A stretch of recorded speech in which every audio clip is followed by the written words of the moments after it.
We're here at the Charleston Harbor Marina with Cyrus Buffum from Charleston Waterkeeper. Now Cyrus, we know that recreational boaters unfortunately contribute a large percentage of the marine pollution that we experience here in our local community. What are some things that the boaters can do to reduce their impact? Well, there's basically three main contributors to marine pollution. The first is obvious litter, which would include everything from garbage to beer cans, cigarette butts, plastics, anything that basically you bring on to either your boat or the beach that could potentially end up in the waterways. That's going to be marine debris. That's going to be litter. That's the first problem. The second problem is fuel or oil or diesel of any sort, basically hydrocarbons, and that can potentially end up in our waterway through fueling, through improper fueling techniques, through engines that aren't maintained properly, and through other means, spills and whatnot. The third obvious contributor, I guess, to marine pollution would be raw sewage. So if you don't dispose of raw sewage properly, or if you just open up your holding tank in inland waters, then that obviously is going to degrade the quality of our waterways. Now, fueling your boat is certainly different from fueling your car, and there's specific techniques that you should employ on making sure that you don't spill oil or gas into the water. Is there a method that you can show us or teach us how to do that? Absolutely, yeah. Like you said, there's a blatant differences between fueling your car at a fueling station at a gas station versus fueling your boat here at a marina or a fuel dock. There are certain techniques that are a bit different, certain things you have to pay attention to a bit more closely. And we actually have a dockhand, Lucas, here at Charleston Harbor Marina that's going to show us today the proper technique of fueling up a boat. Great. So Cyrus, can you tell us and walk us through the steps of fueling a boat? Absolutely. Well, here we are. We're down Charleston Harbor Marina, and Lucas, dockhand, is actually going to show us the proper way of fueling up a boat. A couple things to take note of before we actually show the technique is that fueling stations or any marinas that do have gasoline or diesel available, it's important to actually educate yourself and prepare yourself before you begin pumping, before you begin fueling, of a few things. The first thing is the location of certain spill response kits. Here at this marina, the spill response kit is obviously right in front of where all these boats are fueling up, and these kits oftentimes in them have different things like absorbent pads, which are designed in a way to actually absorb and take in any hydrocarbons that might spill while you're fueling up, that might get into the inside of the boat, that might drip down the hose or whatnot, and also that might come under this little air vent right here. So it's important, first of all, to know where these are located in case there is a spill, and more importantly, it's important to actually gather one of these, or two of these even, like we're doing, before you start fueling. Another important thing is to actually know of any safety equipment. If you do have a spill of any sort, it's important to know if there's any sort of fire extinguishers or any equipment that might reduce the threat of any kind of spill. So what we've got now, we've got obviously our gas hose nozzle in the intake hose right here in this boat, and a couple things that I want to demonstrate. We see we've got a couple of features going on.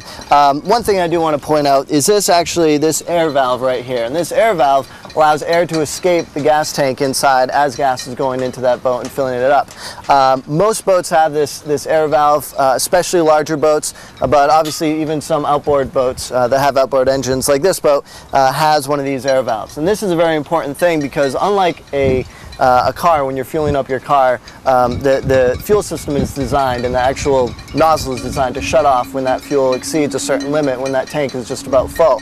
So you know, and you don't really have to pay attention when your tank is full. A boat is designed a bit different in that these hoses don't have automatic shut-off valves. So when we do have gas filling up the tank and almost exceeding that limit, it's not going to automatically shut off. What it's actually going to do is potentially come out of this air valve, because what you have is you have air escaping here as you're filling it up, and eventually if you fill it up so much, then you're going to have fuel coming out of there. So one thing we're going to do is Lucas has done something very responsible here. He's put one of these absorbent rags, these absorbent cloths, oftentimes called diapers, around the actual nozzle of the hose there, and that's going to catch any drippage, any fuel that might come out of the hose while he's fueling it or seep out, and that's a really good technique to do. Another thing I'm going to do, and just for the sake of convenience here, I'm going to actually hold this absorbent pad over and under this hose, or excuse me, this air valve right here. Oftentimes the fueler, the individual, the boat owner, is going to have one hand on the hose here and the other hand actually held down here with an absorbent rag.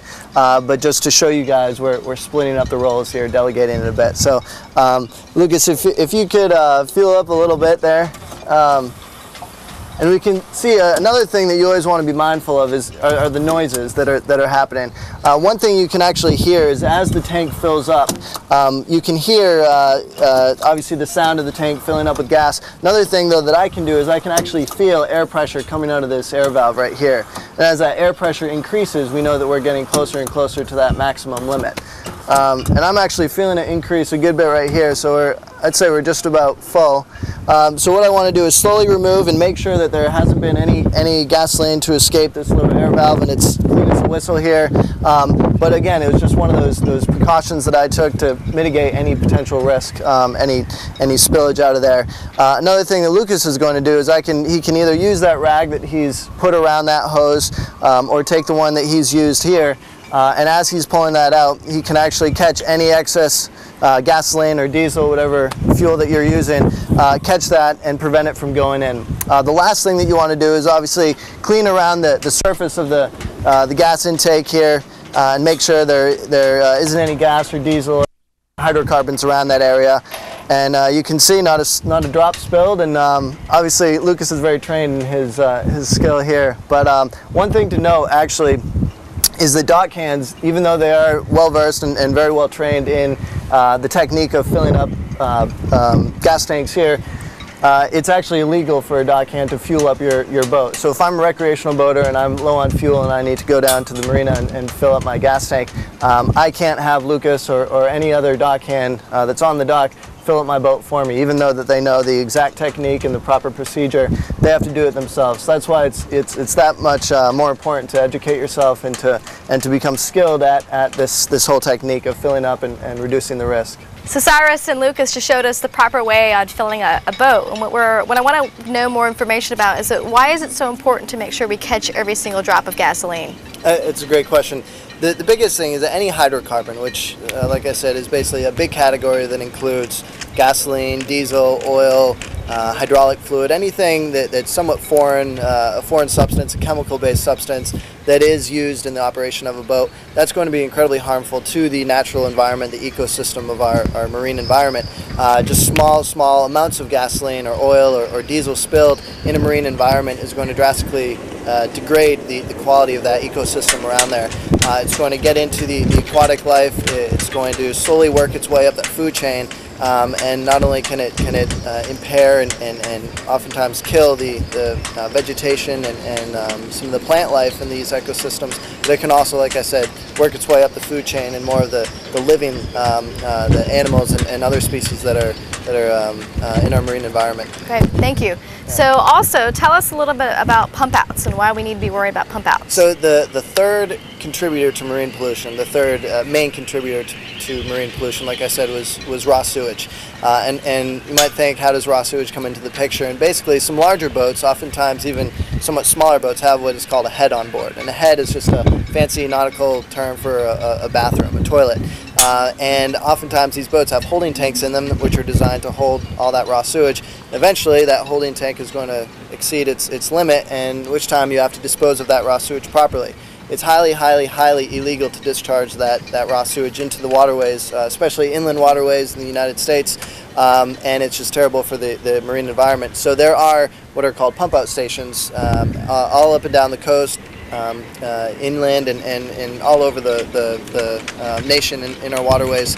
And for example, here at Charleston Harbor Marina, we've got two different pump out stations. You've got a mobile one, which we were fueling up earlier, which is a pump out boat that can actually go to your boat. If you're at a slip, if you're at an anchor, if you're at a mooring, you can actually have the pump out boat come to you, pump out your holding tank, and you'll be clear of all your raw sewage, and they will actually dispose of it properly, take it to a treatment center. Second option is actually to drive your boat to a dock-based pump out station, in which case they'll do the same thing, remove the raw sewage, have it in their own holding tank, and then that holding tank the raw sewage in there is removed of properly. Great. Great. All right, so the three things that the recreational boaters need to worry about are, again, a raw surge. We just talked about raw sewage, and the pump out stations, fueling, making sure that you catch every single drop with absorbent pads. And then finally, also, whatever you take out on the boat with you must come back with you. So any trash, litter, things like that. Great. Exactly. Thank you so much, Cyrus. We Thank you appreciate very your much. assistance. Thank you.